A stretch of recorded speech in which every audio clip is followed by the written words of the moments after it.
Hey, English learners. Welcome back to the English Leap podcast, your cozy place to learn easy English through real, everyday conversations. I'm Anna. And I'm Jake, and this is the kind of place where you can relax, listen slowly, pick up natural English, and leave the episode feeling a little lighter. Yes, a little lighter. And honestly, that feels very right for today's topic. Oh, very right, because today we are talking about one of the most important emotional support systems of modern life. Coffee. Ah, coffee. Beautiful, loyal, warm, sometimes stronger than our willpower. Honestly, yes. Some people drink coffee because they enjoy it. And some people drink coffee because without it, they should not be allowed to speak to anyone. Oh, wow, we started strong today. We did, but honestly tell me, that is real, right? No, it is very real. There are people who look awake in the morning, but nothing inside has actually started yet. Exactly. The body is there, the face is there, but the soul still buffering. Yes, still buffering is the perfect phrase. So today's episode is all about this question. Why do we love coffee so much? Because when you really think about it, coffee is not just a drink, right? Right. It is a routine, a comfort, a little pause, a survival tool, a social plan, a personality trait for some people. Yes, for some people, coffee is not a beverage. It is a lifestyle with a mug. A very serious lifestyle, protected at all costs.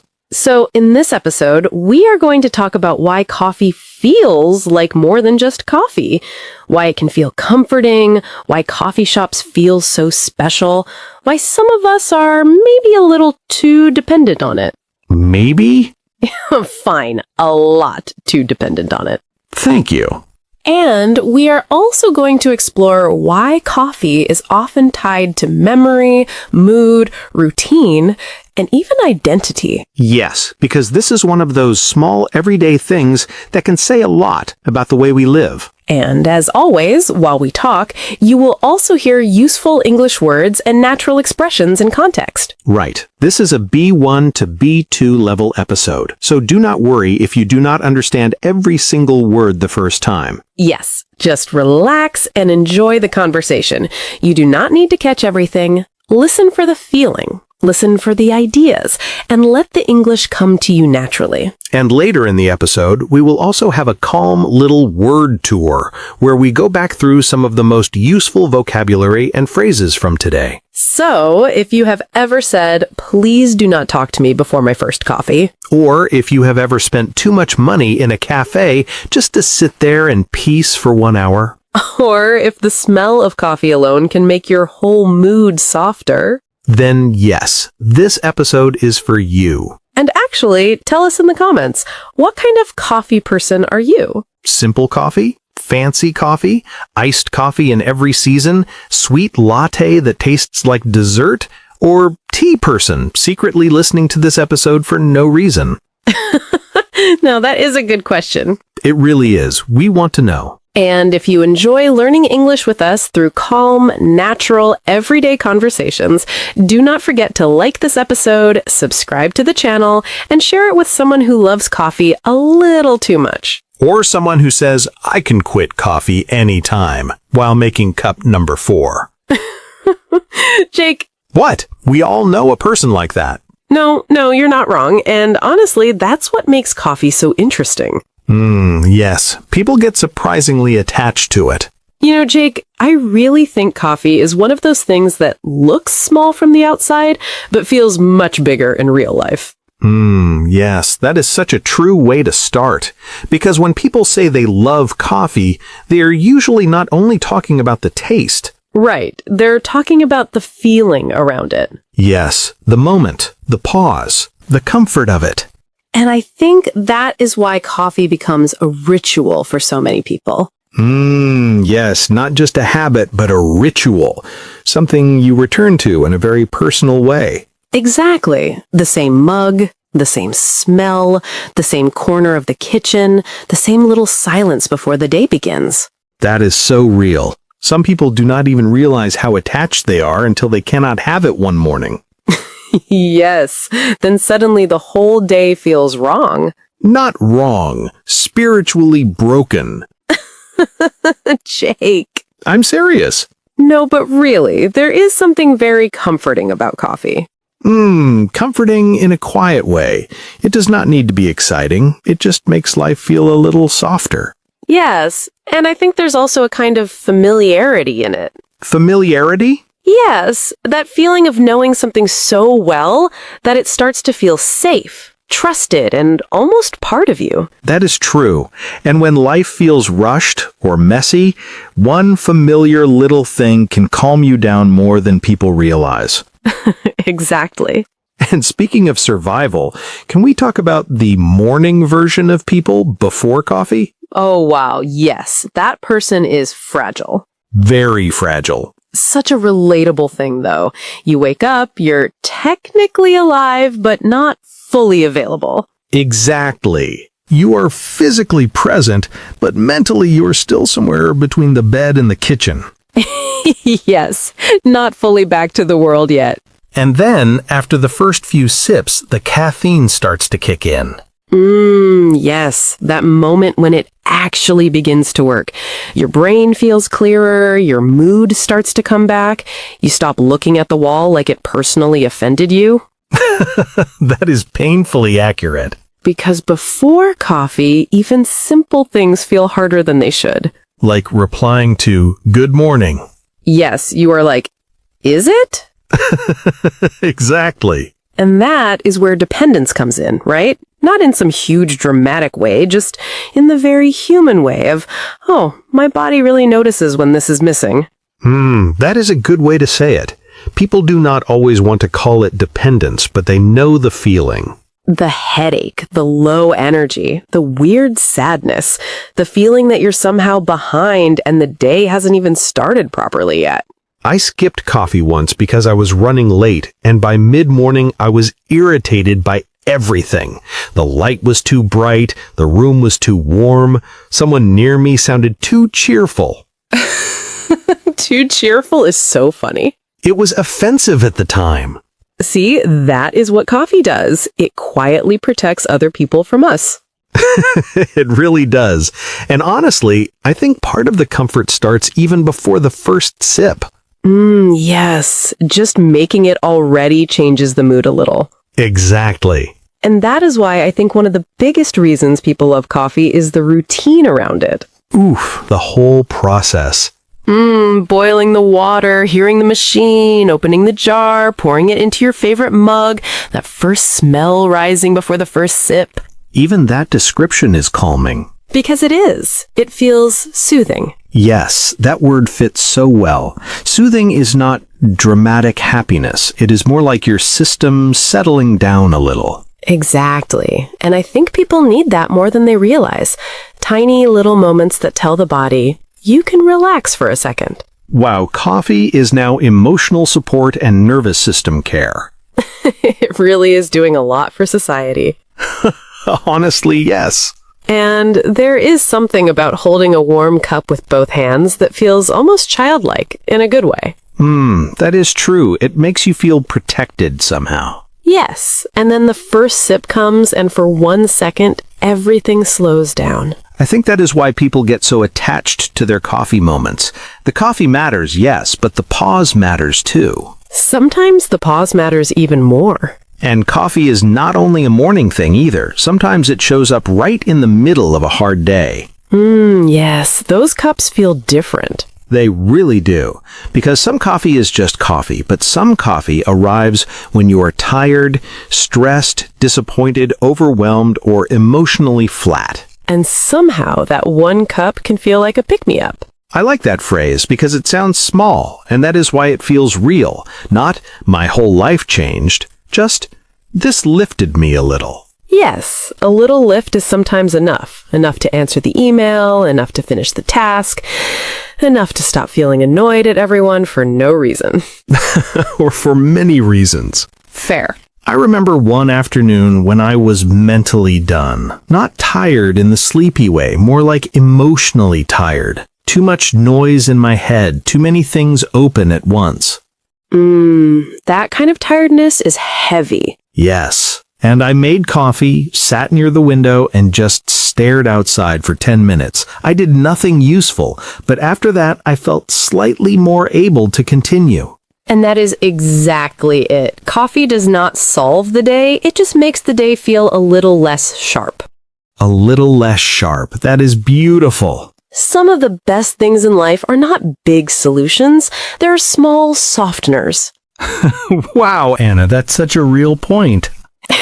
Thank you. But honestly, there is also a very funny side to all of this. Oh, absolutely. People love saying, no, I just like coffee. Do you? Or are you emotionally attached to a bean? Wow, that is brutal. But tell me I am wrong. I mean, you are not wrong. Have you ever seriously tried to cut back on coffee? Yes, a beautiful idea, very peaceful in theory. Exactly. Even the phrase sounds calm, doesn't it? Cut back on coffee.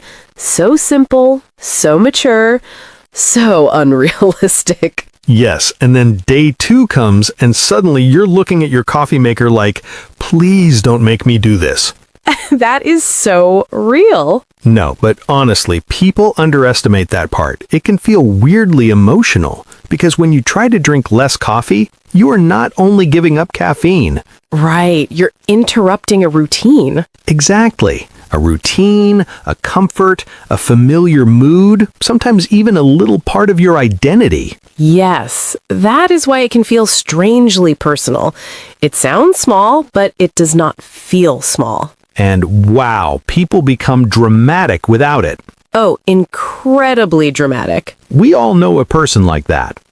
We do. The one who keeps saying, no, I'm fine, while blinking slowly and talking like every sentence is taking their last bit of strength.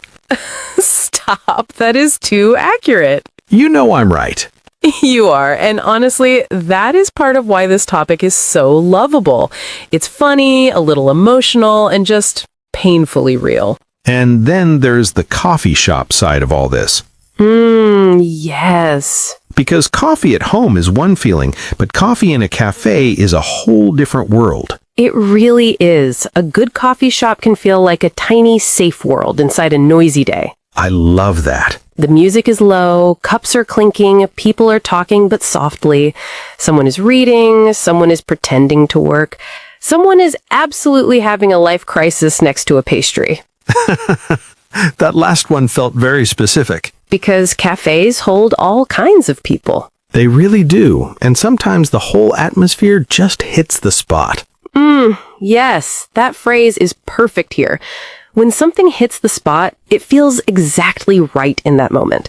Like your mood says, yes, this is what I needed. And sometimes it's not even the coffee itself, it's the window seat, the rain outside, the quiet noise, the feeling that nobody is asking anything from you for 20 minutes. Yes, a coffee shop can be one of the few places where you are allowed to be quiet, tired, thoughtful, or a little lost, and nobody asks you to explain it. Wow, that is so true. You can sit there alone and still feel held by life somehow. Alone but not isolated.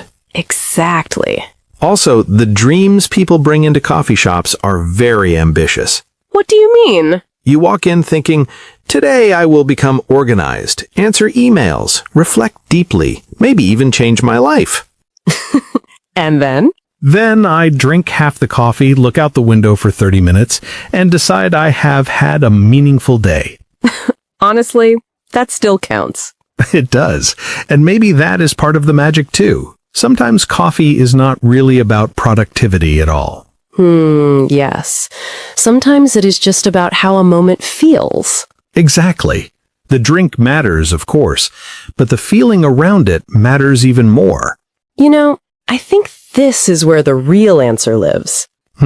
Maybe people do love coffee, yes, but maybe what they really love is the feeling coffee gives them. Yes, the warmth, the pause, the familiarity, the comfort, the tiny lift, the little permission to stop.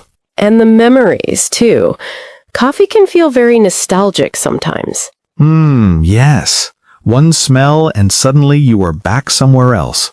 Childhood mornings, parents in the kitchen, late night studying, your first office job, a certain cafe, a certain person. That is true. And sometimes it feels sentimental, too. Not just memory, but memory with emotion still wrapped around it. Yes, like it still means something inside you. Exactly. And that's why coffee can feel bigger than coffee. It carries routine, emotion, memory, comfort, connection, all in one simple little cup. That is beautiful. I think some of the most loved things in life are like that. Small on the outside, quiet, ordinary, but full of feeling once you really look at them. Yes, and coffee is one of them. So maybe it was never just about the drink. Maybe it was always about the moment wrapped around it. The routine, the comforting pause, the pick-me-up, the safe cafe, the familiar smell, the memory. And that first sip when life feels loud, and for one tiny second, everything settles. Yes, that. And you know, I think that is why this topic gave us so many lovely words today. Yes. Because coffee is such a small, everyday thing, but the feelings around it are actually rich and very human. Exactly. So before we end, let's slow down for a moment and take a little word tour through some of the words and phrases we used in today's conversation. Yes, and these are not only coffee words. They are beautiful, everyday English words, too. Words for comfort, routine, memory, and those small moments that stay with us. So let's begin with a word that fits this episode perfectly. Ritual. A ritual is something you do regularly in a meaningful or personal way, not just because you have to, but because it gives shape and feeling to a moment. For example, making coffee every morning became a quiet ritual she looked forward to. Or, his evening walk is a small ritual that helps him slow down after work. Repeat, ritual. Ritual. Next, a very gentle word from this episode.